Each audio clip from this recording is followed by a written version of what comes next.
We do not have a quorum, but we're going to get started anyway. Before we get to the first bill on the agenda, as most of you know, for those of you who may be new to the committee, we do like to recognize people all across the state who have, whether it's inspired or done great things in agriculture. And today, we're going to be recognizing an individual that, well, I consider him a friend, and I'm kind of an emotional guy here as well, but, you know, someone that's inspired me as well. And so I would like to go ahead and honor a House resolution honoring Mr. Ryan Buck. And Ryan, there he is, right there. It states, whereas our state depends on its family farms to put food on our tables, and thanks to proud, responsible operators of family farms, we live better lives with more nutritious food options.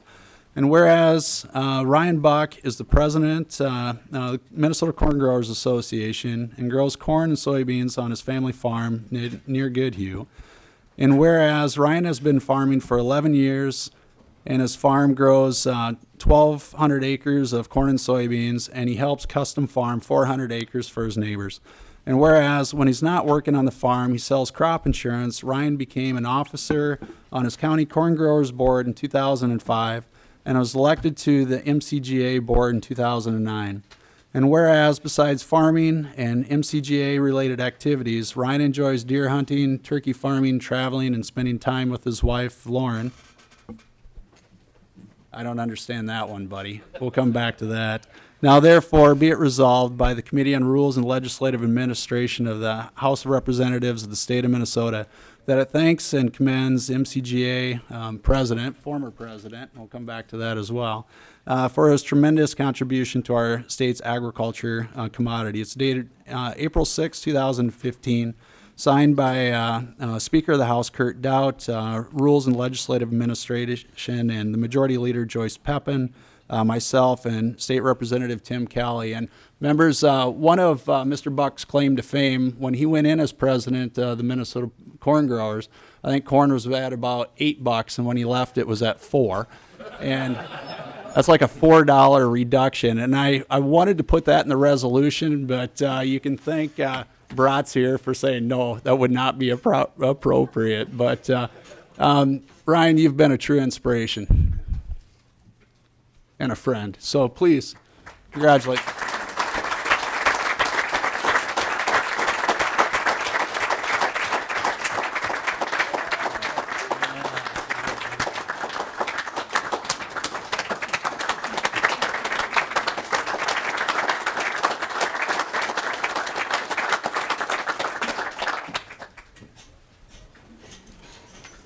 He also has a great sense of humor, and I always tell him, I said, you know, your wife, as mentioned here, your wife is beautiful, and you're not. I just don't get it. I just don't get it. I'm teasing, friend. I'm teasing. So welcome and congratulations. Yeah, that's correct. That's correct. That's correct. So thank you for being here. We do have a quorum. First on the agenda, we have House File 2058, but before we get to that, do we have a motion to approve the minutes dated March 26th? So moved. Everybody wants to so move them. Representative Miller, was that you? Representative Fabian. All right, Representative Fabian moves the minutes. Any discussion? Hearing none, all those in favor say aye. Aye. Opposed? Motion carries. All right, Representative Pearson? Mr. Chair, yes. May I move to have the House File 2058 submitted to the omnibus for consideration? Representative Pearson moves House File 2058 to be held over for possible inclusion. We have the bill before us. Representative Petersburg, welcome. Your bill. Thank you, Mr. Chair, and thank you, committee. After that rousing standing ovation, it's hard for me to follow that. Maybe you'll do the same thing for this bill, which is a very good bill. I've been hearing from a lot of nutritionists in my area that we need to get more fruits and vegetables to people, and that really is a healthy way of doing that. This initiative will help do that, this particular bill. Basically, what the bill does is it allows us as a state to sponsor and promote the opportunity for farmers of vegetables and other crops to go directly to markets and go directly to sellers and users of the commodities directly through a particular program that is initiated in southern Minnesota as well. And to that, I would like to turn it over to my testifier, former Congressman Tim Penny, who is now head of the Southern Minnesota Initiative Foundation, to talk a little bit more about that. And you should have in your packet some information about the program in which he will be referring to. So with that, Mr. Chair, I'd like to turn over to Mr. Penny. All right. Thank you. Welcome to the committee. If you'd state your name and who you represent for the record. Will do. Tim Penny, I'm the president of the Southern Minnesota Initiative Foundation. Welcome. And thank you, Representative Petersburg, for your advocacy of this legislation, and thank you, Mr. Chairman, for the opportunity to address your committee. Our foundation has been around for 25 years. We are dedicated to the economic future of South Central, Southeastern Minnesota, and we invest in three key areas. We help smaller towns create and maintain community funds so that they can invest in their own future. We invest in early childhood because we believe that to be a long-term bet on a quality education and a quality workforce. And then about half of our budget is dedicated to entrepreneurial activity, business startup loans, and other such efforts. But in that realm, it's drawn us into the local foods arena. Growing opportunity for local foods production and processing in our region, and growing demand for these local foods products, both at restaurants and grocery stores, but also at some of our public institutions, our hospitals, our schools. And the collaboration that we have been a part of over the last few years led to a premier event sponsored which we co-sponsored last November, to allow local foods producers and processors, primarily from South Central, Southeastern Minnesota, but we drew from across the entire state, to a trade show which not only drew about 1,200 visitors to sample and learn about local foods here in Minnesota, but also roughly 50 buyers who came to sample the stuff, and we are still compiling documentation of the number of sales that occurred. But it was wildly successful.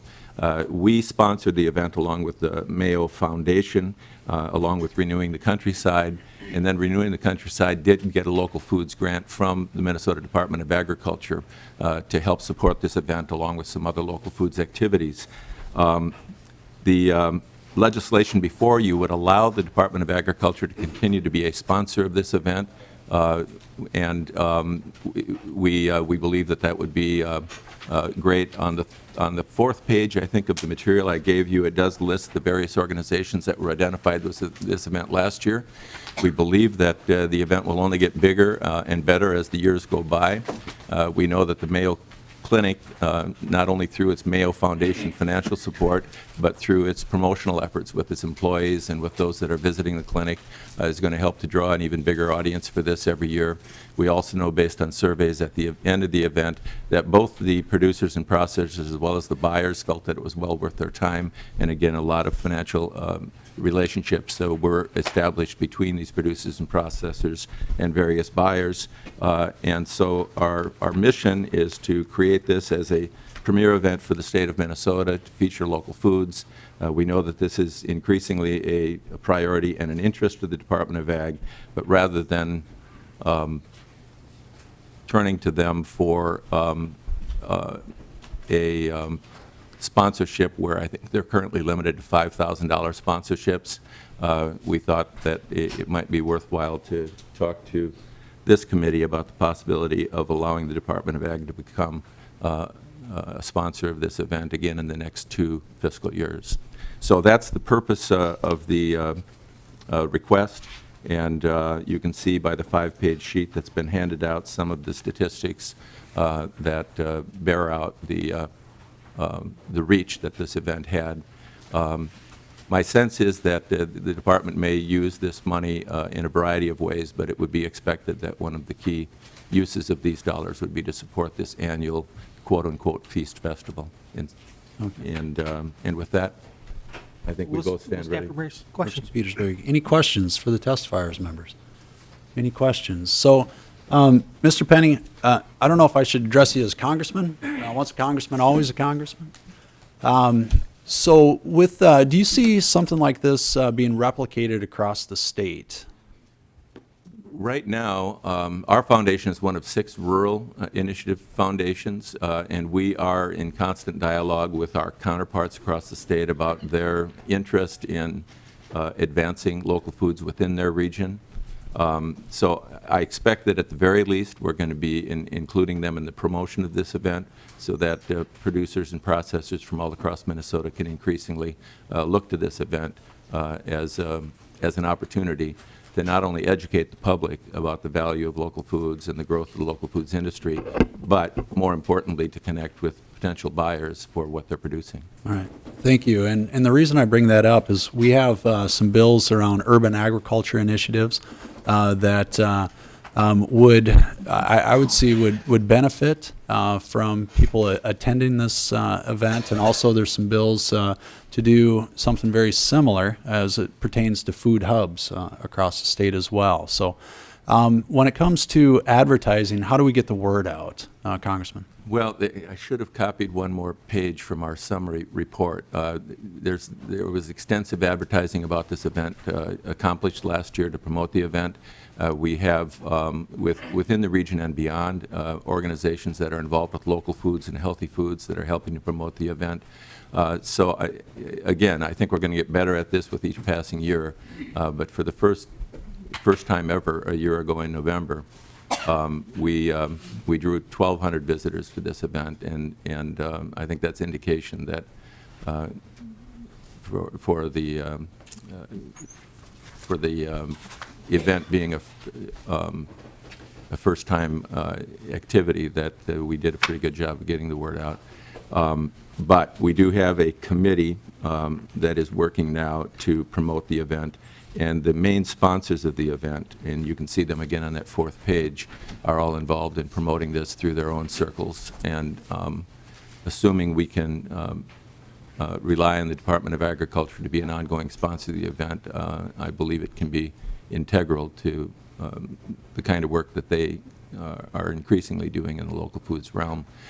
You mentioned some of these urban organizations and food hubs. We do have a collaborative of groups and organizations that are involved in helping to shape this particular event, and there's representation for most of those folks in that collaborative. Thank you. We do have a question. Chair Anderson. Thanks, Mr. Chair. Maybe more of a comment than a question. Welcome, Mr. Congressman. Good to see you again. I like your emphasis on connecting buyers and sellers, because I think in greater Minnesota we have a tremendous potential for growing the local foods market. But as I see, the problem is getting the market to sell that homegrown produce and food type thing. So when you talk about getting together and developing that market with your buyers and sellers working together, I like that emphasis, and I support your bill. So thank you very much. Thank you. Any other questions or comments, members? Any other questions or comments? Any closing words? Representative Petersburg? Thank you, Mr. Chair. And just to say, this is probably one of your better bills that you've seen in front of you. At least that's my belief. And this really does go to really understanding what it is about getting fresh fruits and vegetables and things that we grow here in Minnesota consumed in Minnesota. It really is about getting us healthier as well. And so I think it's a great promotion. It's a great opportunity for us in egg field to really say, hey, this is what we have. Let's use it. So thank you for your consideration. All right, thank you. Thank you. Seeing no further comments, Representative Pearson renews his motion to have House File 2058 be held over for possible inclusion. Thank you. Thank you, Congressman. Okay, thank you. Next, Representative Miller. Thank you, Mr. Chair. I would move that House File House File 1845 be considered for inclusion in the omnibus bill. All right, House File 1845 has been moved by Representative Miller. We have the bill before us. Representative Swedzinski, welcome. Thank you, Mr. Chair, members, Lead Hoppy, or Poppy, sorry. House File 1845 is strictly language talking about a feasibility study for the importation to the state of Minnesota of bait fish. Because of Minnesota's great resource that we have, the 10,000 lakes, and also as a resource, but also as a sporting destination. The state of Minnesota is dreadfully low in capacity when it comes to the ability to produce the bait fish needed for those anglers in order to pursue their sport and to help support tourism within the state of Minnesota. This bill is simply a study to look at the possibility of looking at other states that farm these bait fish for the allowance of to import those in the state of Minnesota to help support tourism and our sporting way of life. We have a few folks here that would like to speak on behalf of the bill, and then we'd be open to any questions that the committee may have for us. Thank you. All right, thank you. Welcome, testifiers. Please state your name, who you represent, and begin. Rob Hutchins, owner Oswald Fisheries. Ron Mavison, owner of Ken's Bait Service. Was Davidson? Mavison. Mavison. Ron Mavison. Thank owner you. of Ken's Bait Service. All right, Thank you. thank you. So welcome. Please begin. Thank you. Mr. Chairman, representatives, there's been a huge bait shortage in the state of Minnesota for many years. There's been a number of reasons for that. Could be loss of water, could be the demand from fishermen, from competition between the fishermen and private aquaculture itself, raising of the game fish. They eat up a lot of minnows for feeding walleyes, which then in turn get stocked into Minnesota waters. Another part of the problem could be due to the loss of water, freeze-outs, with the Minnesota winters, and especially right now with the drought that we're in. A lot of these water bodies are having freeze-outs, which causes a shortage. We cannot raise enough shiners or minnows in the state of Minnesota. It's due to a number of things. One of them could be the short growing season. Down in some of these southern states, they do have longer periods of time where the water is warmer. It's also be cost prohibitive to try to warm the water to raise them indoors, something like that. Importing is currently being done on some terms into the state of Minnesota. I do know that the Minnesota DNR does import catfish. I actually did talk to another private company from Iowa yesterday where they can get an import permit to import fish for stocking into Minnesota waters. So to me, it just seems like maybe a little bit of a double standard. Also, whether we like to admit it or not, shiners are coming into the state of Minnesota from fishermen. Fishing, is a huge industry in the state of Minnesota. Somebody's got a really expensive boat, an expensive truck, and they need bait, they're gonna go get it. They'll just drive across the river, the fishermen will get the shiners that they need, and they'll get it and take it back to wherever they wanna go. The purpose, hopefully, of this bill would be that we can do a study so that we can better track and understand where these fish are coming from and where they're going. We want to make sure that they're farm raised, they're health certified from AIS free farms. That's the big goal here, so that we know what's coming into the state rather than it just being bootlegged. Thank you. Thank you. So, you have anything to add? Yes. Thank you, Mr. Chairman, for the opportunity to speak. I started in this business when I was 12 years old with my dad, and we take care of 120 stores locally. And we got 2 shiner farmers that raise shiners, one that raises shiners solely for us, and they've done everything to try to step it up. The one shiner guy, he's a 3rd-generation shiner farmer. The other one's a 2nd generation. And we're getting about I'd say less than 10% what we were 5 years ago. We can't produce the bait. Minnesota's a walleye state. The fishermen want these shiners. We can't produce them. I got 120 stores that haven't had a shiner in them since December. They won't have a shiner in them. Anything we raise, we'll save for next winter because there's such a demand for it in the winter. We won't even give them to them this spring for the fishing opener. We're going to let them go without them and save them for next winter. Arkansas, Kentucky, they can raise these shiners effectively. They can raise enough shiners in 3 months to supply the whole United States. All these things are health certified, tested. My guess is it's a healthier, a safer bait to sell than the stuff that's coming out of the wild that's not being tested. I mean, these are all tested. They're moving them all over. Wisconsin's got them, Iowa's got them, South Dakota's got them, up and down the East Coast. I just think that Minnesota, I mean, we're the walleye capital of the world. People come from all over here to fish, and I just think that we should, as a bait distributor, I'm supposed to do everything I can to bring good quality bait and make this an enjoyable experience, give these fishermen what they want in a health, safe way. That's my job. That's why I'm here. Thank you. Thank you. Thank you. Any questions? Any questions for the testifiers, members? So, Representative Gruenhagen. Thank you, Mr. Chair. Yes, so what, do we have impediments to implementing this in our state, or as far as the raising of the shiners? Who would like to take that? What's that? Can you repeat the question? Oh, Representative Gruenhagen.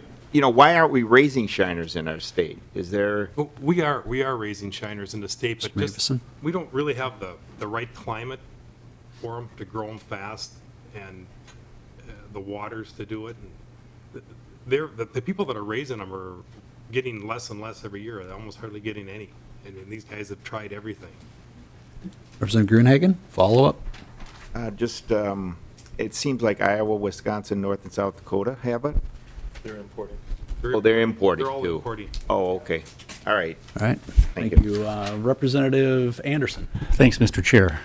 If we can import certified AIS-free shiners today from Arkansas, why do we need this study? Why can't we just go ahead and do it, pass some legislation and do it?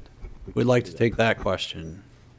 Mr. Yes, Mr. Representative Chair. Swedzinski. Members, I believe that we cannot currently import them. The idea is that this study would look at the possibility and the feasibility of actually doing it, because Change the law. the change of the law to allow it. Chair Anderson, follow up? Let's change the law. You want an amendment? Comfortable with that Representative language too, sir, Swedzinski? but Representative Bly. Thank you, Chair.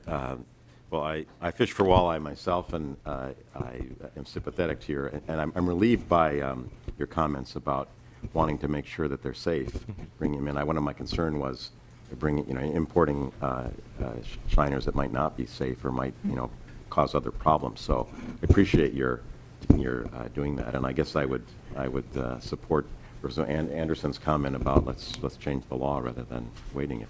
But maybe the study is necessary to make sure that this is a safe process, and we want to protect our waters too. Thank you, Representative Bly. And- If yes. we bring stuff in that isn't safe, I mean, it's going to put us out of business. We're going to be the first ones gone. Right. So, I mean, it's not a win, to win, it has to be good. Mr. Hutchinson. Mr. Chair, Representatives, basically, like Mr. Matheson said, right, we want to do a study.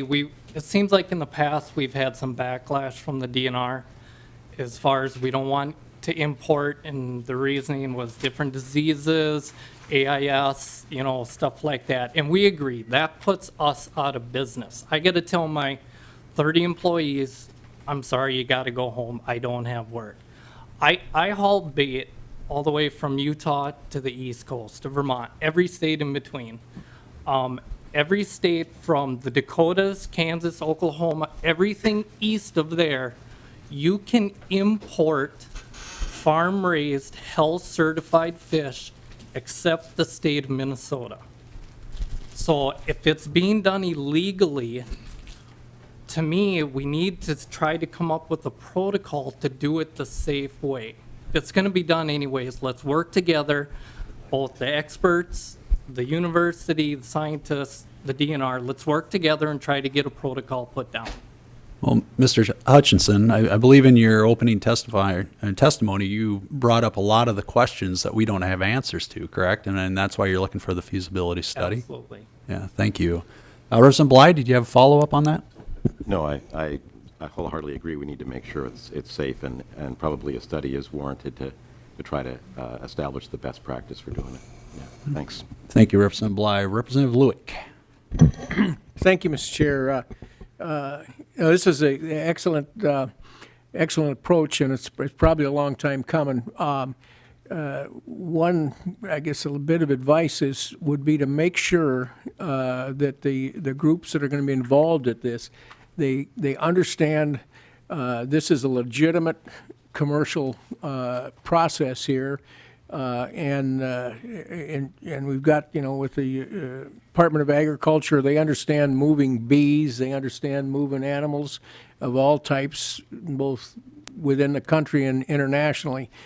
So we need to make sure we approach this with a look that this is another key element of our tourist industry, both in and outside of the state, and not just look at why are we different from everybody around us?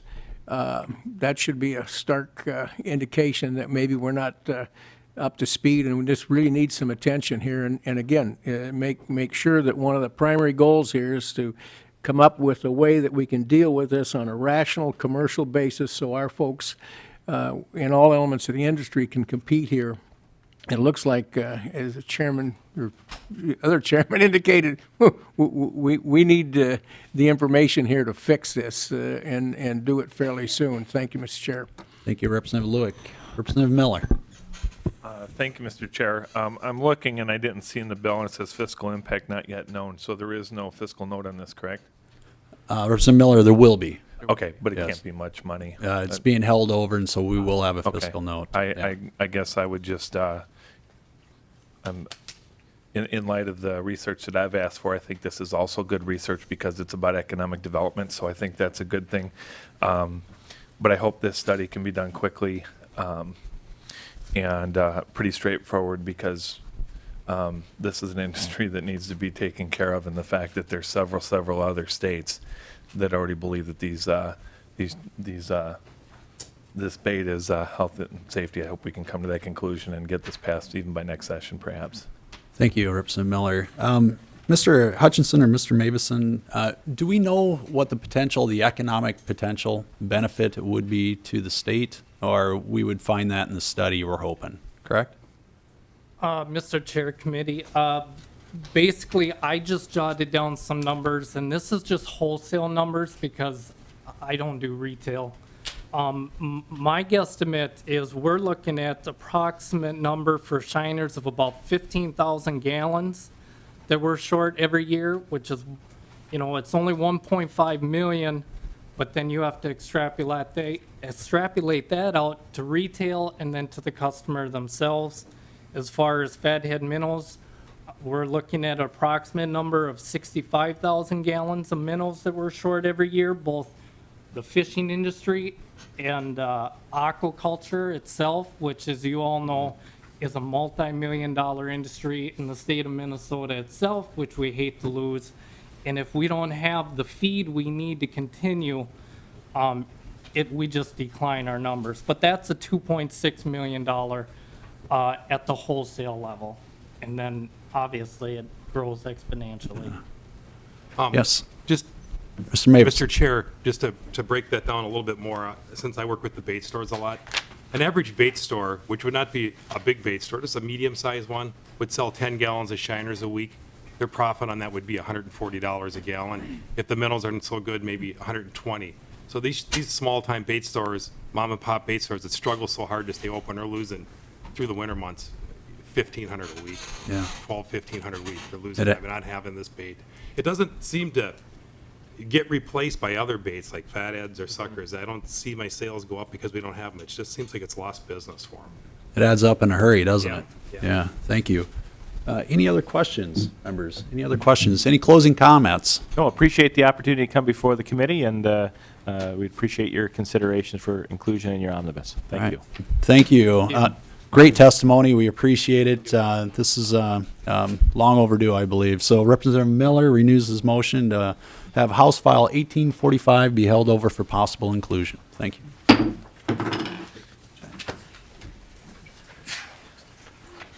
What's that? So Metsa.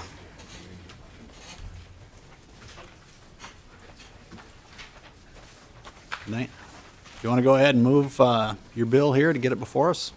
Yeah, thank you, Mr. Chair. I'd like to move House File 1905 for possible inclusion. All right, we have House File 1905 before us. To your bill, Representative Metsa. Thank you, Mr. Chair, committee members. The essential idea with this bill is to take a current facility, NERC, which is a correctional facility for nonviolent offenders, and they currently service a lot of our local farms within the area, and you'll see a map coming around. It's for only home consumption right now, and so our idea kind of came about when the facility put in for a bonding request and they needed an upgrade to their kill floor. And so we thought with a meat cutter shortage would be a great program to have there to provide an opportunity for some job placement, as well as to potentially expand the local facility into a USDA certified processing center locally, which we're still working with some of the partners on getting that all put together language-wise. But this would essentially provide a great resource for our local farmers who are already there and getting their products out to the local grocery stores, potentially schools, hospitals, and take their small ag operations and hopefully help grow them a little bit over the course of time. And so far, Mr. Chair, the only people I've really heard against the bill's idea are PETA, and so I wasn't too worried about that. So, Representative Metsa, I went to the Lamb and Wool annual convention, and I was talking to some growers, producers up in it would be the northeast part of the state, and they were really concerned about lack of processing in that area. Could you speak to that a little bit? Yeah, so essentially, and that's the language we're still working on with the different vested groups, but the processing up there are the closest we can get to get a product in the grocery store is either Cannon Falls or St. Cloud. And so, you know, it's quite a trip for our farmers to get out and return with the product and have any room for profit. So the idea would be to get the facility in the shape that it would need to be in to be able to handle that local processing and help facilitate that need. So, Representative Metsa, the other thing is help me understand or how to any perceived controversy around this bill. I mean, here you have inmates, if you will, with knives, et cetera, right? Help just walk through the talking points, if you could. How do we get the general public comfortable with this? Well, our local public up in St. Louis County and the surrounding 5 counties operate in partnership to run the facility as a regional correction facility. They essentially have been doing this since 1930. To my knowledge, there's not been one single incident of violence at the workplace in the butchering shop there. So they've got a good long track record of servicing local farms. Representative Franzen was saying that when she was younger and lived in Saginaw, which is real close to the facility there, that she'd bring in her hogs for slaughtering, I believe, from her cage, she called them, but I believe she meant pen, if Chair Anderson remembers that hearing. So it was a little bit fun, but yeah, they're already doing this. There's 400 some odd farmers annually who are getting their cows there right now for home consumption.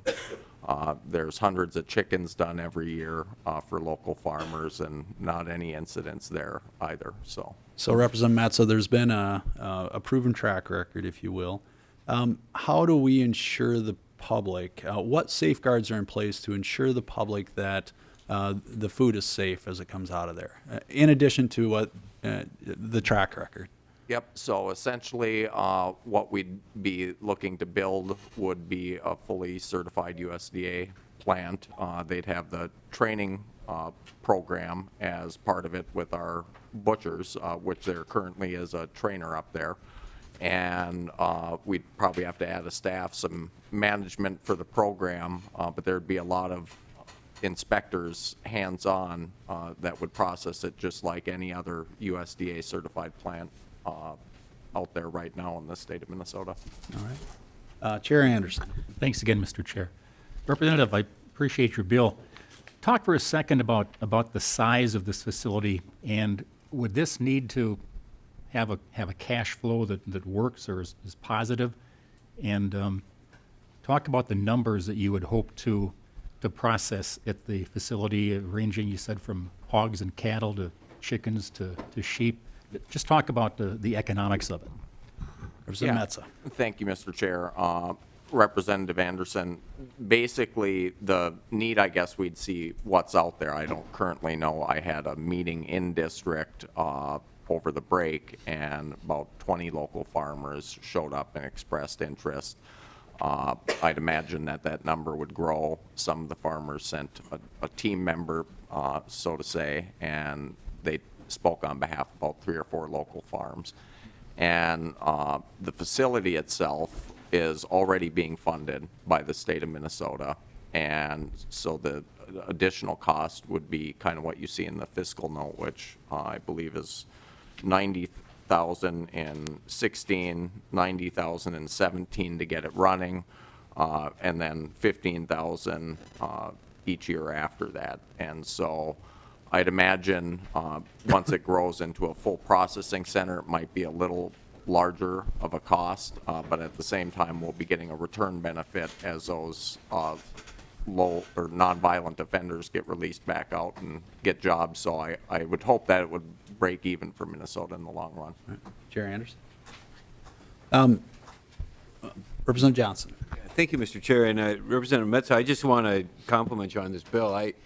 For those of you who aren't on the Agriculture Policy Committee, you missed a really excellent testimony, I thought, and we thoroughly looked at this. And I think you're really creative about creating another alternative up in your neck of the woods, where we know there's challenges with employment, and this is a nice agricultural response to that. And for those of you who didn't get to see the folks who came down from the facility, I thought they made a compelling case. And it just seems like I'm always looking for things where multiple facilities, multiple angles are coming together, and you're creating a market, you're serving farmers, you're training people who need training in jobs that are needed. It goes on and on. This is one of those bills where there's multiple things working together well. Thank you, Representative Johnson. Vice Chair Keel. Thank you, Mr. Chair. I missed that meeting at Agriculture Policy. I'm curious. This, maybe I wasn't paying attention close enough, but these animals would be brought on the facility.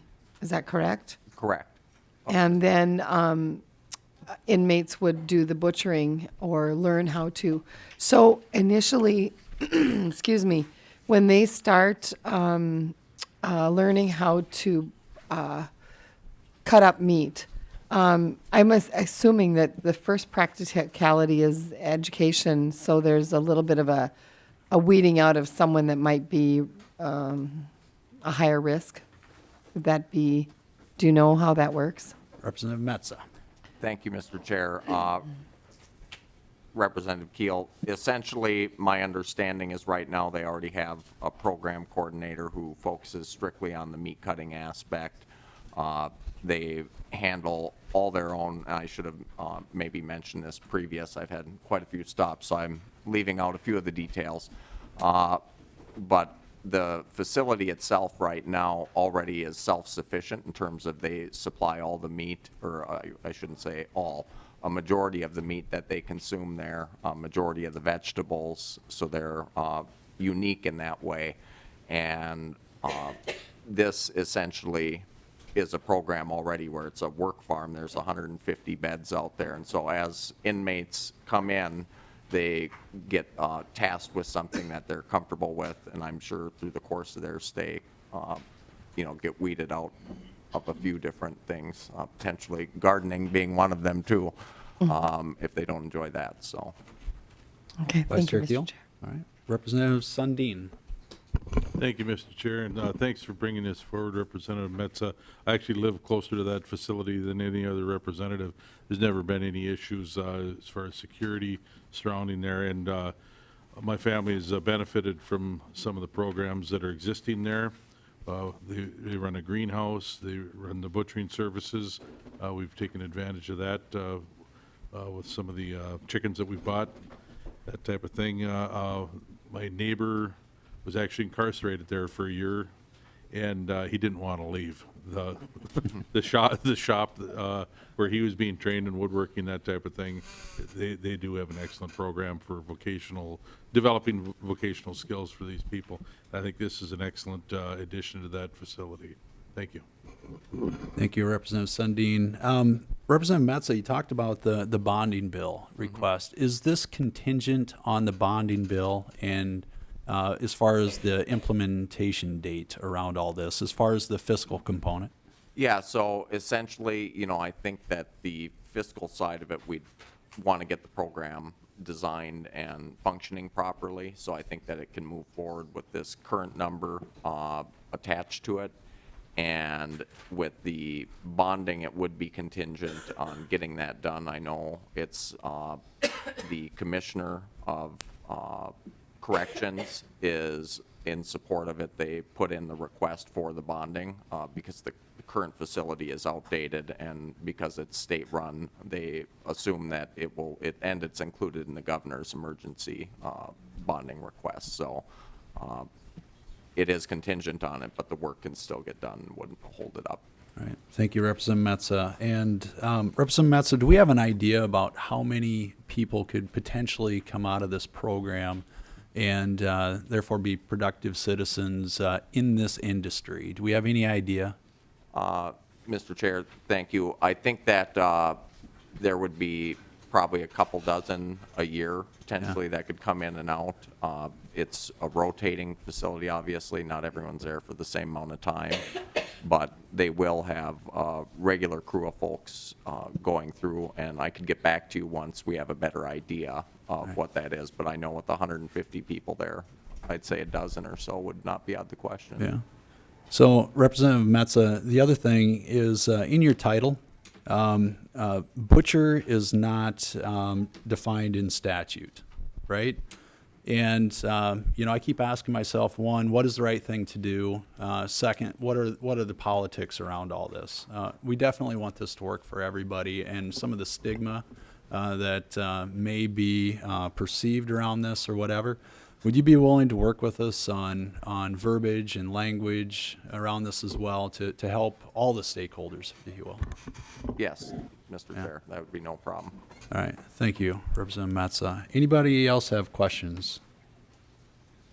Any other questions? Hearing none. Representative Metsa, any closing comments? Thank you for your consideration. I know we've got a busy couple months, and as changes come up and we get the language in a little better shape for moving forward, I appreciate the committee's support. So, thank you. Representative Metsa renews his motion that House File 1905 be held over for possible inclusion. Thank you, Representative Metsa. What's that? Jerry Anderson, you're up.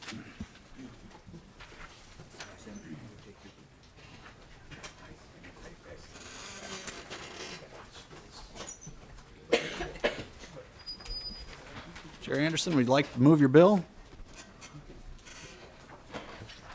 Yes, Mr. Chair, I would like to move House File 1904 for possible inclusion. All right, we have House File 1904 in front of us. To the bill. Thanks, Mr. Chair. This is the second stop for this bill. It was in ag policy, and what it does, it makes an appropriation of a one-time appropriation of $1.5 million to the Department of Agriculture to incentivize retail gasoline stations to make the commitment and commit funding to upgrade their facilities from E10 or up to E15. As you may know, and I think you all have got a handout in your packets, there's a green one here, if you want to take a look at it, that mentions that already in statute, Minnesota, again, is a leader in ramping up the use of biofuels or ethanol in the fuel that's made available to the motoring public. Right now, this year in 2015, 14% is mandated to be made up of biofuel. And in just a couple of years, 2017, that number goes up another 4%, which represents well over a couple 100 million additional gallons of ethanol or biofuel. And we are approaching what's commonly known as a blend wall with our blend today of E10. And we're at the point where we really can't expand the number of gallons anymore with the current rate of gasoline consumption unless we kick up a little bit and encourage more E15 over E10. We also have the flex fuel E85 that is available for use in flex fuel vehicles. But I think I've long said that E15 and blender pumps is the way to go to really increase the consumption of ethanol here in Minnesota. And this bill would do that. It's a one-time grant. And we're trying to kind of pick off the low-hanging fruit that it wouldn't be a terribly expensive conversion. When you have to take up concrete and put in new tanks and piping, it can really get expensive. And what the bill does, and working with the Minnesota Biofuels Association to kind of provide some guidance and help, looking at the locations that could make this conversion in a much cheaper fashion, still do everything correctly according to MPCA and EPA guidelines, but to make that change to E15 in a more cost competitive way. And I'd like to have a testifier, Mr. Rudnicki, talk about what his association would do to help stations make that conversion, Mr. Chair. All right, thank you. Please state your name for the record and begin. My name's Timothy Rudnicki. I'm the Executive Director of the Minnesota Biofuels Association. The Minnesota Biofuels Association is a nonprofit organization dedicated to fostering energy independence, enhanced environmental quality, economic development, and consumer savings through the use of renewable biofuels. And we are indeed in support of House File 1904 for several reasons.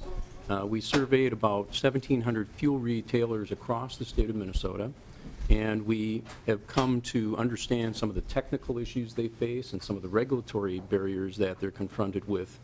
And what we have found is that that there's primarily an information gap between what can be done with existing infrastructure, whether it's the storage system or the piping or the dispensers.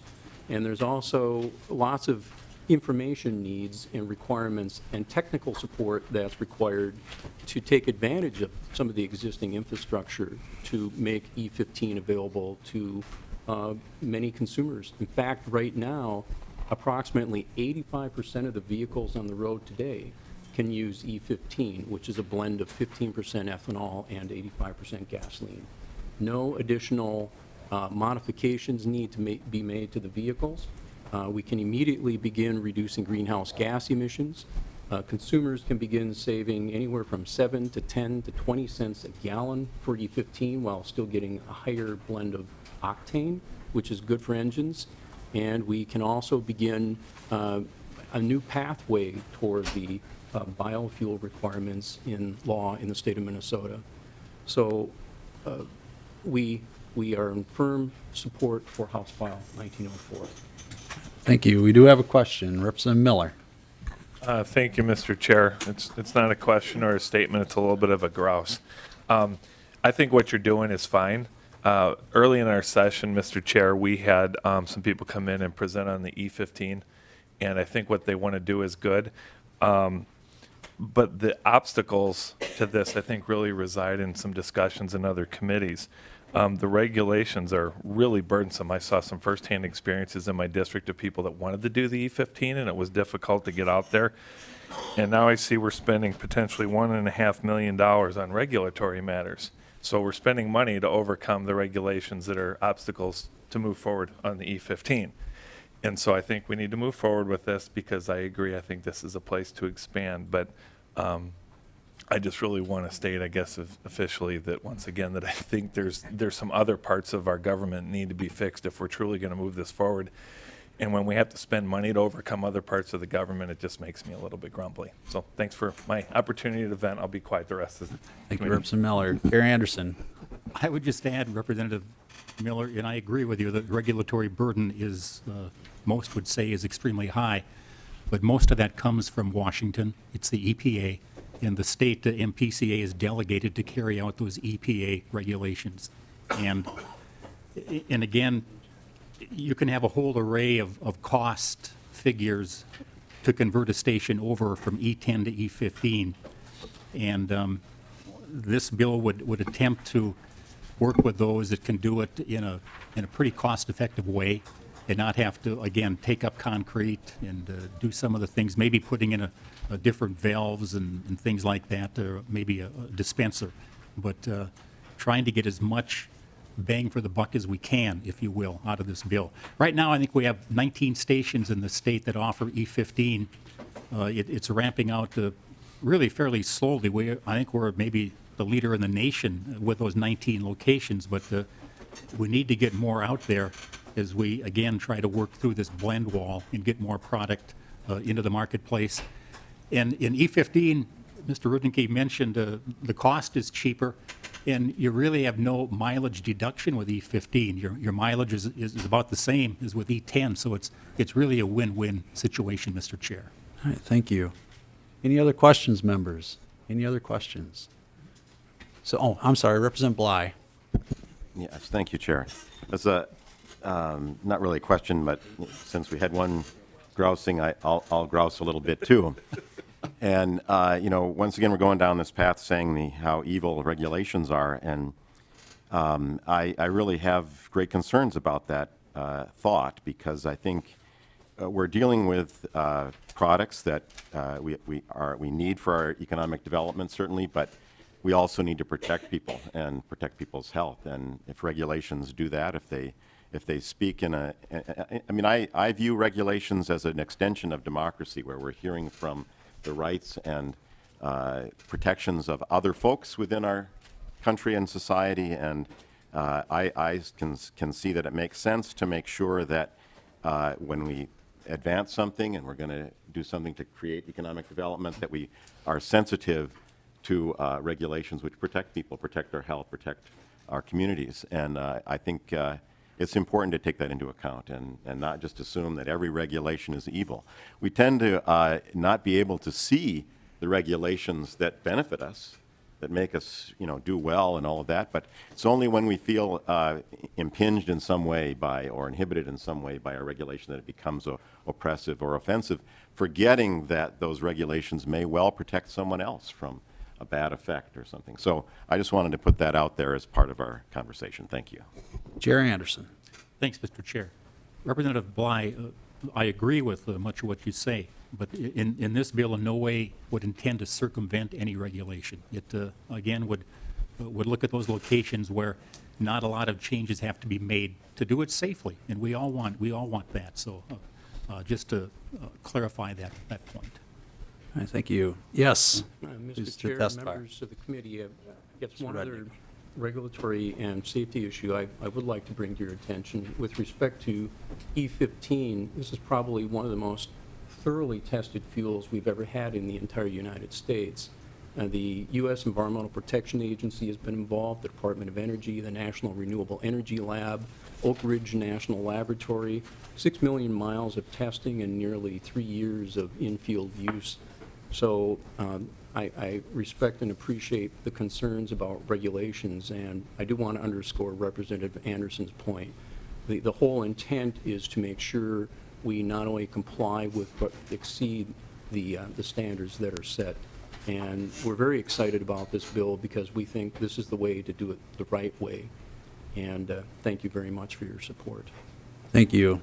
Any other questions from the members? Any other questions? All right. Representative Anderson, any other testifiers? No, I have none, All Mr. right. Chair. You know what, I should have been asking that too. Anybody would like to testify for or against this bill? No, hearing none. Any closing comments? No, I think we've said pretty much what we want to say, and thank the committee for listening, and I would encourage a favorable response to the bill in the omnibus bill. Thank you, Mr. Chair. Thank you. Chair Anderson renews his motion to have House File 1904 be held over for possible inclusion. All right, I'm up. Chair Anderson, or Chair Keel, Vice Chair Keel. Somebody. Yeah, somebody. Hey, you want to recognize our special guests too while I'm walking up there?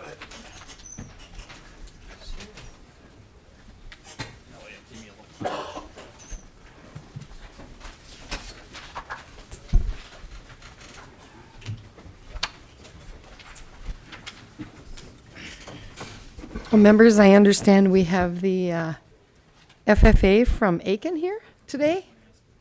Are you spending the day checking out things? Is the instructor want to speak for us? Speak to us? Oh, Representative Luke is there. Would you like to introduce them? Yes, my distinct pleasure to introduce a group of FFA members. These are from the Arrowhead area, sort of central and northeast Minnesota, from Aiken County north, Grand Rapids, Hill City, Brainerd area, even approaching Duluth. So anyway, want to thank them all for coming down, and hopefully they can watch us operate here. We're working on some agriculture things, and just welcome them. Thank you. Thank you.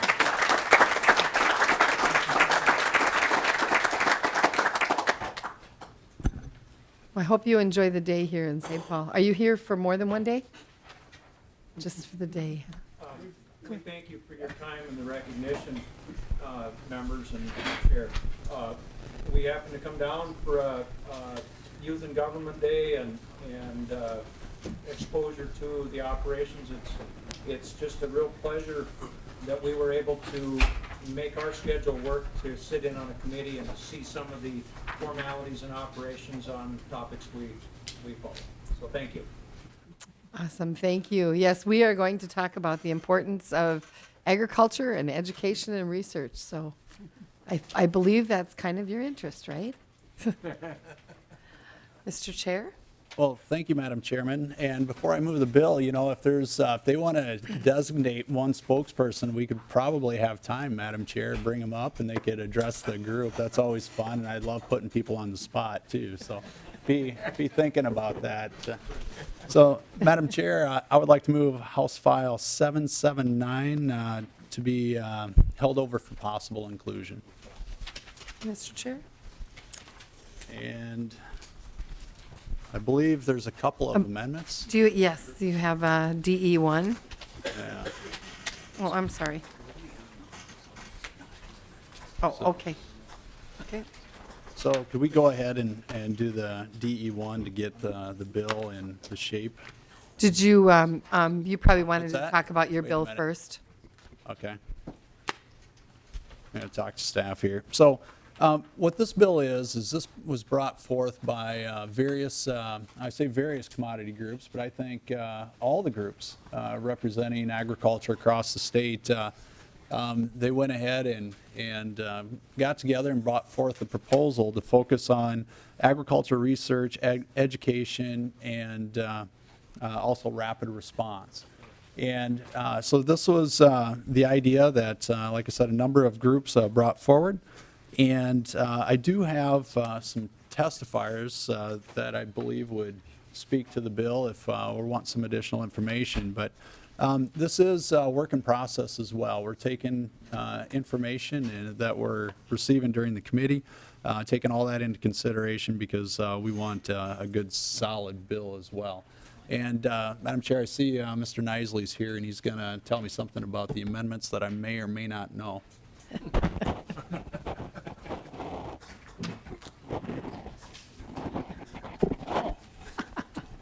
Oh, those are not my amendments, Madam Chair. We'll let the author of the amendment bring them forth, and then I will encourage people probably to vote against them.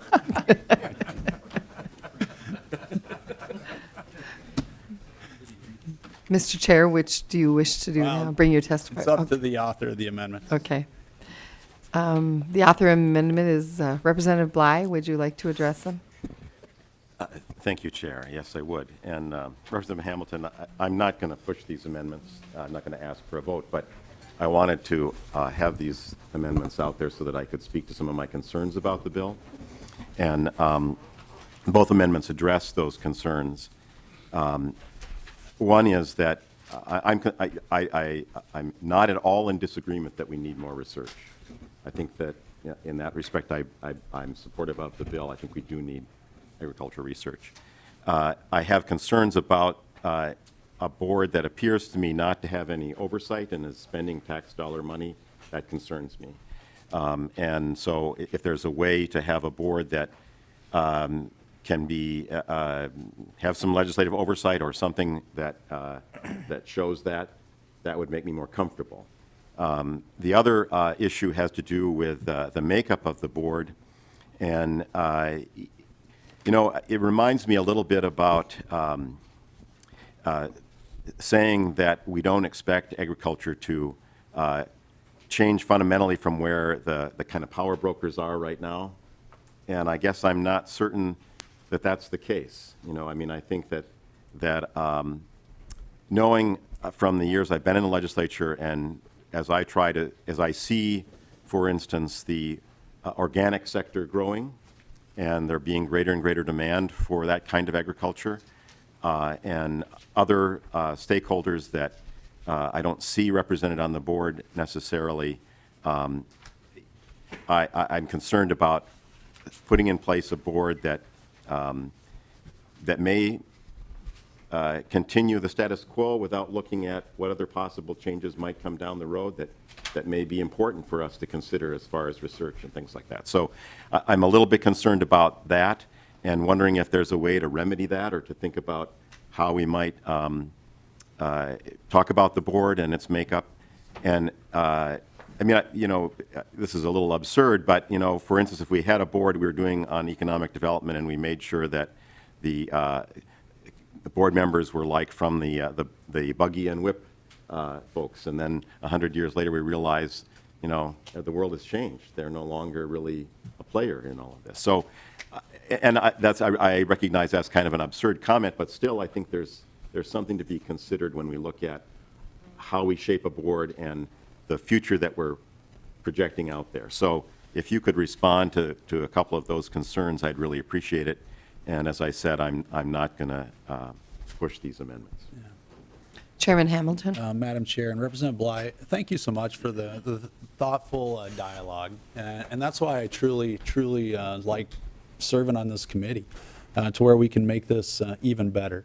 And I know that you brought forth some Forever Green initiatives and some others. And so what I'm attempting to do, along with all of your help, is trying to weave all this in to where, you know, I always joke when I say I want it all, right? But I mean it.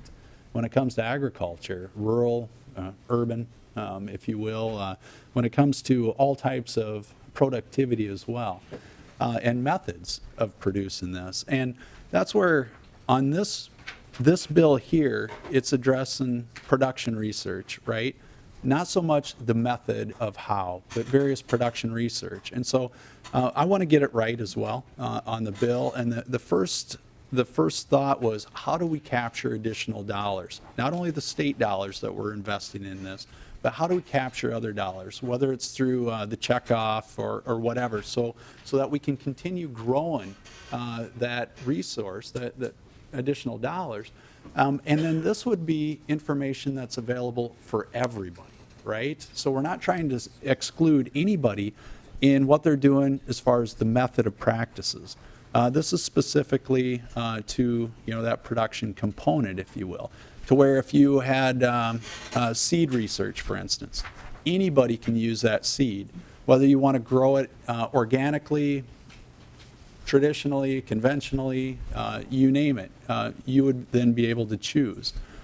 Everybody would have access to that. So I'm not, and we are not, unless anybody would like to speak against it, we're not trying to exclude anybody in this, if you will. You know, that's the approach here. On the board, again, I'm trying to make this right as well, and I appreciate having this conversation. We're going to continue having these conversations.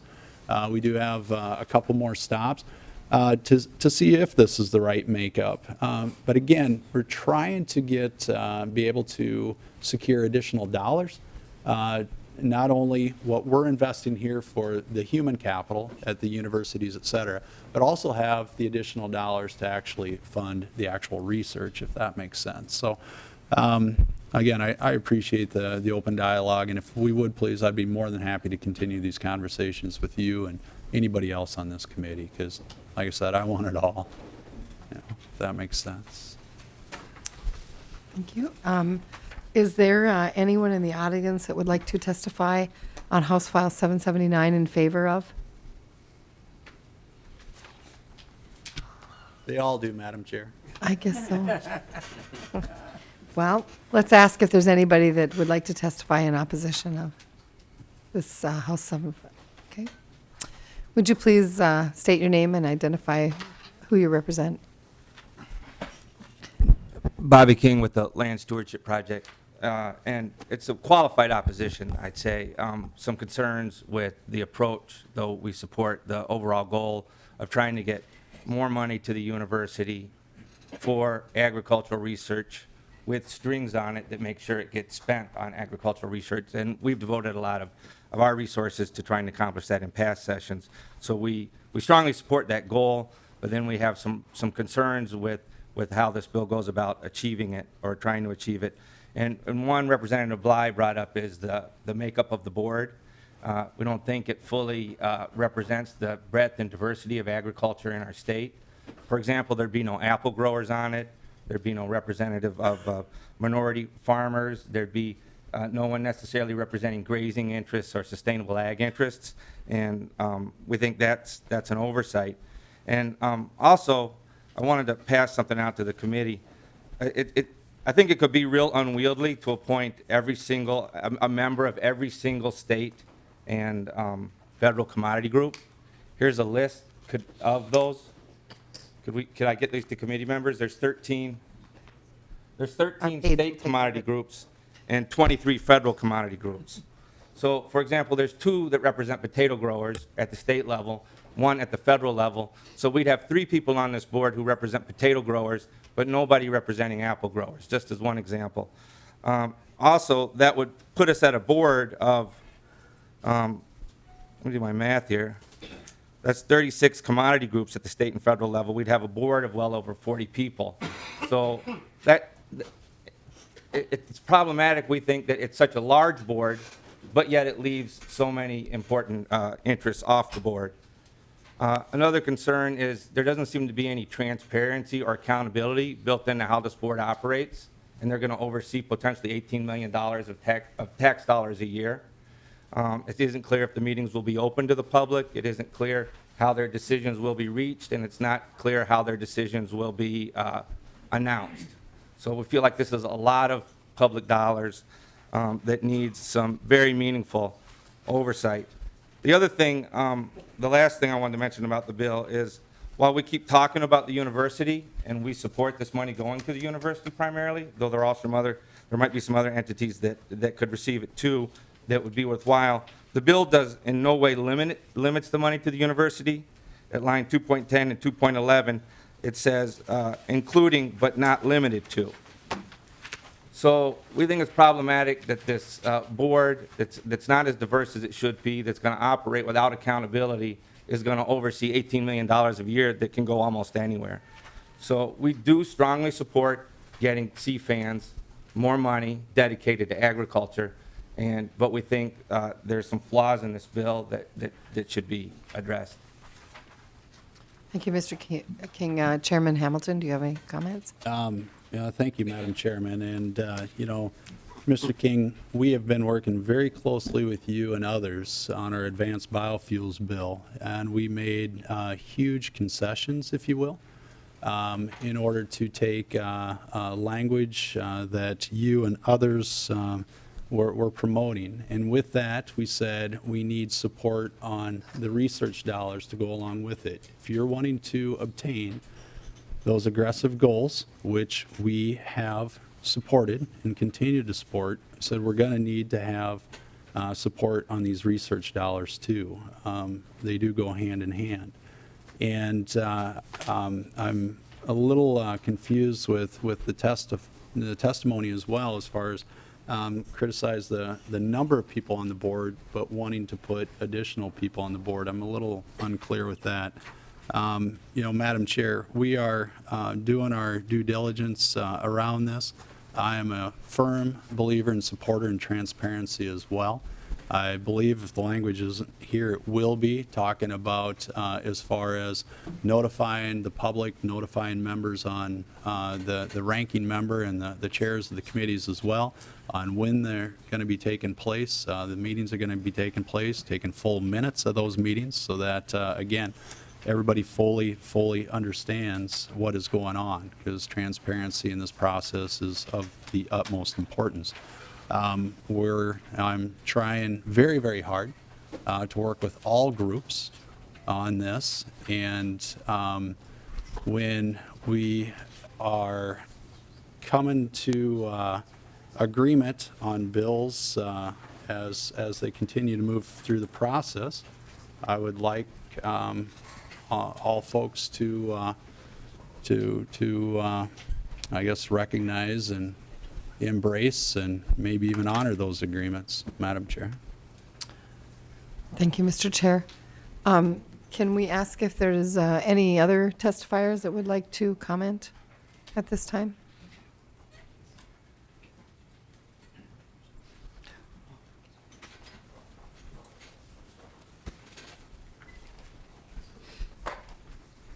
Thank you, Madam Chair. My name is Jerry Schoenfeld. I work with the Minnesota soybean growers and the Minnesota pork producers on this issue. First of all, I'd like to say that if you read through the bill, it states that the Department of Agriculture acts as the fiscal agent for this money. As such, you could ask the representative from the MEA, but as such, it's my belief that all open meeting laws, all requests for proposals, and transparency that is normally in effect for the Department of Agriculture on these requests is in effect because they are operating as the fiscal agent for the bill. And so perhaps if you could look up, you can see that the agent from the Department of Ag is shaking his head yes, that's true. So it's not true that there's no oversight or no transparency. I see him nodding, Mr. Schoenfeld. Secondly, Madam Chair, if it needs some further clarification, the intent relative to the number of commodity groups that were involved with the legislation was the fact that there are 13 state designated commodity groups. There are a number of commodity groups, it is true, that have dual, both state and federal authorization. But the real intent here, and maybe there needs to be some further clarifying language, but the real intent was those 13 commodity groups plus basically the pork producers, which is the only federally designated commodity group by themselves, to my knowledge. I'd like to also point out, or also respond a little bit to Representative Bly. I guess most of you know that I've spent a lot of time around here, and I guess this is becomes a little personal to me, because I've spent a lot of time around here over the years representing agriculture.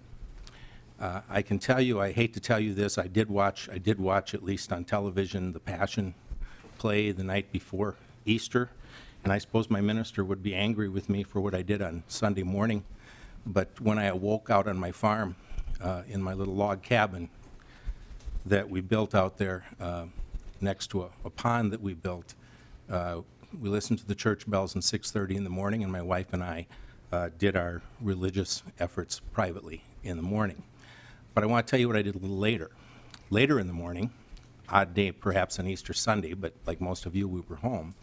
I spent the day seeding down grass waterways on my farm. And my point being that I think it is a misnomer and misguided to suggest that people that are involved in production agriculture do not do those things which are necessary in order to protect the environment, in order to protect natural resources, and in order to protect their farm. And so I don't think that there is this great divide always between the two sides. I grew up on an organic farm. And the reason it was organic, because my father became blind when I was about 4.5 years old, and the farm stopped. And at that time, all of the agriculture that took place in that farm was done without fertilizer, without herbicides, was done in the old-fashioned way, because at that point in time, it was in the 1950s. And that's how agriculture was. And all of agriculture was, quote, organic at that time. And I think that there is a necessity to blend some of those practices with modern conventional farming.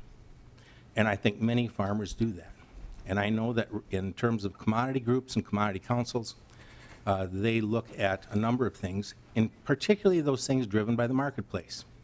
As an example, with regard to the Minnesota pork producers, one of the things that's changing there and nationally is the way they are dealing with gestation stalls. And that is because of the marketplace. The marketplace is demanding different types of ways of raising livestock. And you see that in poultry, you see it in livestock, you see it in a number of ways. And my point being that that is being adopted and funded by these groups in order to meet market demand. And so I think that there are good lessons to be learned on both sides. And rather than being at contentious odds all the time, it seems to me that we would be in better stead to try and work to provide opportunities for all. Now, this particular bill was brought forth in terms of production agriculture with a fairly specific purpose.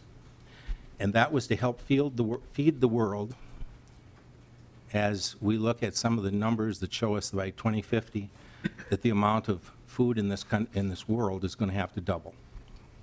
And so I think that this is a very specific bill dealing with that side of production agriculture. There are many other bills out there, including things, Representative Blythe, that you've put, for instance, Forever Green and others. We have not come forward as from, quote, the production agriculture side and tried to regulate that effort or to try even to stop that effort. The same is true within regard to other parts of the funding of the University of Minnesota, in the fact that we have got at the University of Minnesota, we have $42 million approximately that is presently being funded for research through the agricultural special. And part of that is things like the Metsa group at the university. Part of that, which is the Sustainable Ag Endowment. And nobody from production agriculture ever came in and tried to oppose that kind of involvement. And we see a place for both. But this particular bill is dealing with the production side, and it was brought forth by those who have been involved in that, who have got some expertise in it, who have been supportive not only with public dollars but with private dollars as well in order to carry on that effort. And all we would ask is that you support that effort with us. Thank you, Mr. Schoenfeld. Members, before we go any farther, I just want to remind you that we have about 20 minutes left. We need to leave early because we are due on the floor at 12 noon, just so we remember that. Representative Anderson, you had a question? Oh, thank you, Madam Chair. Just a comment. I work a lot with Chair Hamilton, and it's amazing how he attempts to include everybody. He reaches out to all people involved on all the issues, and I just applaud him for that. And this bill, in the bioenergy bill, he has worked extremely hard on, Madam Chair, trying to put together a bill that addresses the concerns of those interested and involved in it. And I would just say thank you for your work on these bills, Chair Hamilton. And you do reach out and to work with all sides, and for that I say thank you, and I support your bills. Thank you, Representative Anderson. Representative Bly, did you have a question? I just wanted to comment. Thank you, Chair. Okay. Since you called me out, Mr. Schoenfeld, and I respect the work that you do and appreciate it. And we've had numerous conversations about this issue of there being two sides in agriculture. I want to make it clear that in my comments, in no way did I attack farmers. In no way did I say one farming pursuit was better than another. And I don't believe that. But a concern that I have is not necessarily with farmers who farm in a certain way, but I think the tremendous impact that the chemical industry has had on agriculture. And my perspective is that had there not been a need to have those chemicals go somewhere, had the chemical industry not wanted to have those products enter into some kind of industry, had they not had that need, we might have found other pursuits, other ways to accomplish and increase yield and do all kinds of wonderful things for farmers in agriculture. I don't blame farmers for that, because farmers trying to improve and trying to do the best job they can try to avail themselves of the resources that are out there. They weren't doing the research on these chemicals. They weren't necessarily seeing the damage that those chemicals might cause later on. And so I don't blame farmers for that. I don't blame farmers for the practices that they practiced or put forward. But I'm wary about the influence that some moneyed interests may have in the direction that this research could go in. And I think that's not something we can control necessarily. I recognize that. But that's what I'm speaking to. I'm not trying to say that, that farmers who use these chemicals are evil or in any way bad, or don't care about the environment, or don't care about the soil or the water. I think they do, but they also want to make a living, and these products are out there and they think that that will help them. But we need to have research that examines what that's done to the soil and what it's done to our health care and our general health. And I don't necessarily see that we've done as diligent a pursuit of that as we could. So that's where I'm coming from. I don't, in no way do I mean, because you said it was personal, in no way do I mean to attack you personally. And in fact, I really appreciate the fact that when you've come and talked with me, you've talked about all kinds of agriculture. I do appreciate that. Madam Chair, Representative Bly, in deference to yourself, I did not really, I wasn't directing it really at you personally either. That was not my intent. What I was directing it at was the division that we seem to see sometimes between the two sides. Mm-hmm. And it really wasn't intended to be at you personally, so I hope you don't take it that way either. But I will tell you this. My wife is a member of the research effort at the University of Minnesota in Waseca. She spends all of her time dealing with something she constantly talks to me about, brassica. I don't know what brassica is all about, but I can tell you that it's Brussels sprouts and other kinds of green vegetables. And she spends about 2 days a week driving up to the University of Minnesota in the Twin Cities in order to take the vegetables they're growing there and working in cooperation with Birdseye, as an example, and other canning companies around on some of these efforts. And what they do is they test them for the amount of cancer-reducing agents, and perhaps Representative Clark knows way more about this than I do, but cancer-reducing agents that are involved in the production of those crops. And there are many people within the University of Minnesota that believe it is that kind of research on food that will help us prevent disease in the human population in the future. So the University of Minnesota has a very broad effort, as I said. Some effort that goes towards organics. And I would also mention to you that in that case, where all of the organics are presently funded out of, there isn't anybody looking over the shoulder to speak of, because there is no board. It's basically the University of Minnesota determining where to put that money. And that's money coming through the agricultural special in large part. And so, you know, this may not be perfect, but it's no worse than what the present university situation is, as to the fact that only academics are making those decisions. At least that, in my opinion, is no worse. And I think that there's opportunities here to benefit everybody, and that's what I'm doing. Thank you, Mr. Schoenfeld. Chair Hamilton, do you have any other? I ask for your support. I'll renew my motion, Madam Chair, unless there's anybody else. Is there any other members that would like to ask questions? Well, I apologize. Representative Johnson? Yeah, thank you, Madam Chair, and thank you, Representative Hamilton and Mr. Schoenfeld and Mr. King for testifying on this. I'm a co-author in this bill, and I'm glad I am. And I agree with very clearly with Mr. Schoenfeld.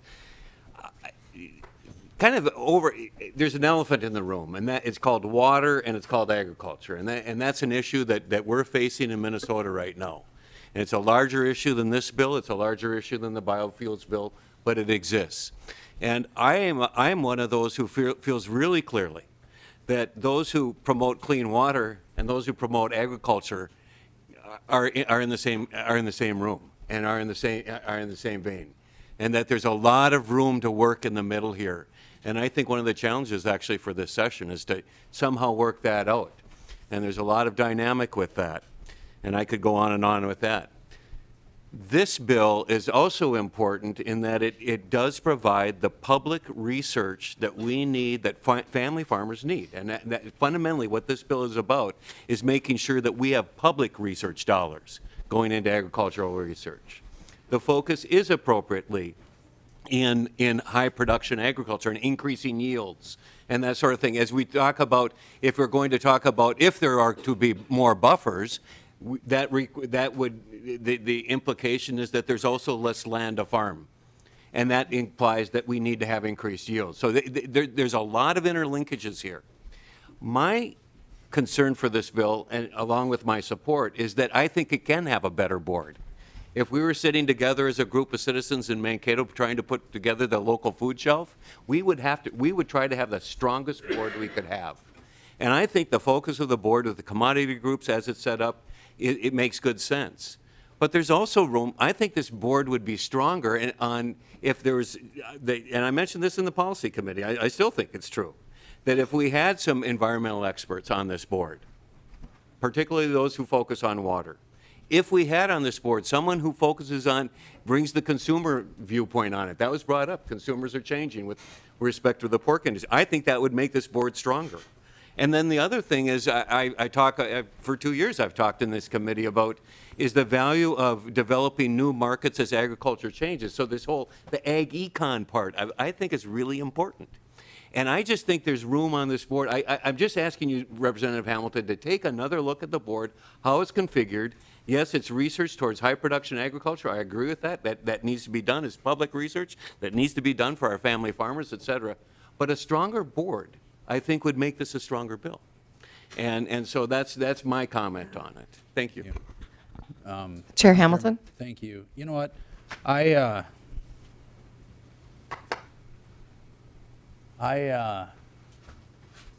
Here's what I think maybe we should do as a committee.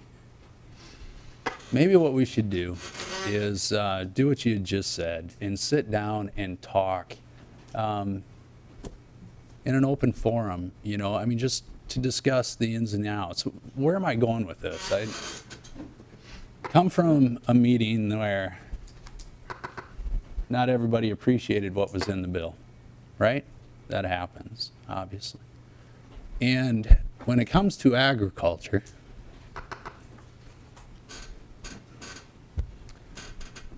we're trying to take the politics out of it, if you will, right?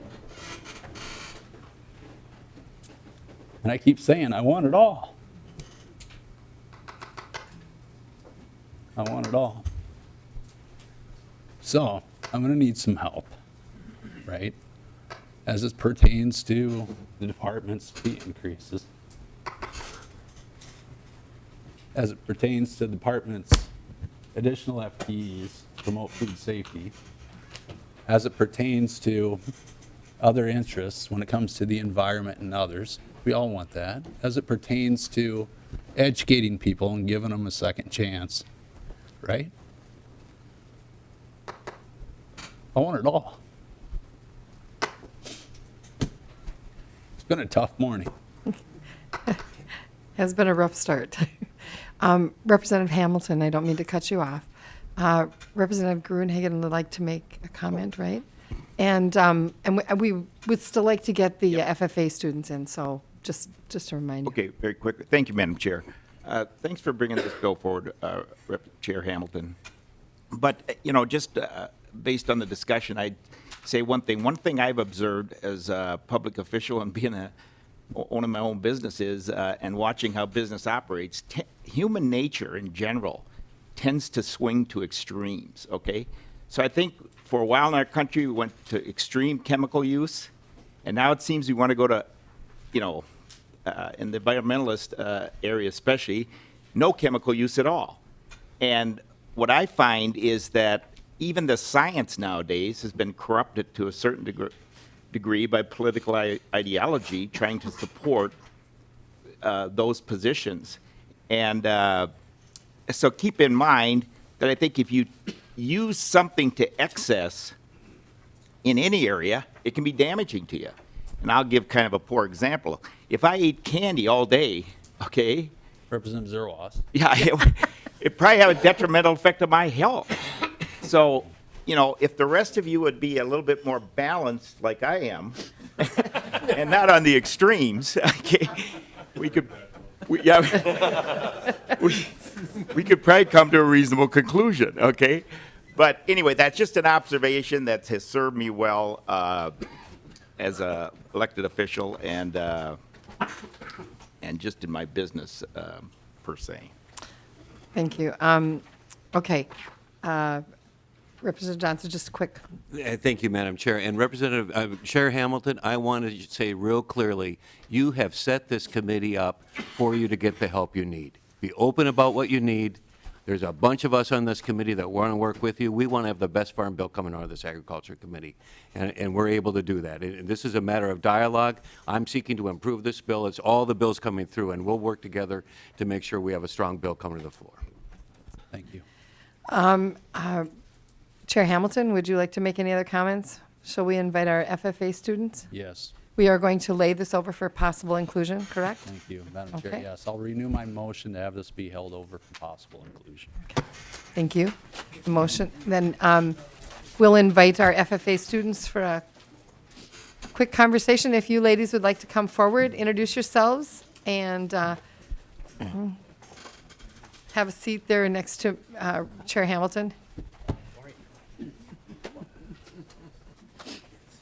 Thank you. My name is Cheyenne Tees. I'm the president of the Aiken FFA chapter. My name is Andrea Hansen. I'm a vice president of the Aiken FFA chapter. And we'd just like to say, keep us in mind as this agriculture journey for us has influenced our future, and as we are the up-and-coming generation, these decisions will impact us as we impact the world around us, and we'd like this for you guys to keep us in mind. Thank you. Thank you. Anybody have any questions for them? I will, in all this conversation that we've had today, what's really important, and I have a 12-year-old grandson, and I would echo the same thing. I'm really hoping that his direction is agriculture someday. And he loves it. He was out there all day yesterday, and I'm sure he told his father he didn't need to go to school today because he could go out and work. But that's what's most important about agriculture, whether we decide to be organic or general farmers, we are in animal agriculture or crop science or whatever we're going to do in agriculture. Really what is most important to us is that we have a good environment, we take care of our land. I'm sure you learn that education all the time, and that we want to see the next generation come forward and do the same things that we've done with the land and take care of Minnesota and its wonderful opportunities. So I thank you very much for coming. Representative Clark. Thank you, Madam Chairman. Just a quick comment. It's wonderful to see two young women who want to do work in agriculture. And I wanted to just tell you that's a growing movement, which you probably know because you're part of it. But there's an organization called WFAN, Women Farmers and Agriculture Network. Just wanted to tell you about it. You might want to check it out. It's something that FFA could probably, hook into. So I'll let you go on that. Thank you. Madam Chairman? Yes. You know what's cool? It doesn't matter where the students come from across the state in the Blue Jackets. We have the best and the brightest, whether they're located, Aiken County or Mountain Lake, Minnesota, or downtown St. Paul. It doesn't matter. When they come before the committee, they're all extremely polished, the best of the best. That's right. Absolutely. And we thank your program for your instructors too, by the way, for making sure that those are effective. We need more instructors too, so that's a good thing to think about. So with that, members, I suppose we better get going. We have 7 minutes to head to the floor. Meeting adjourned.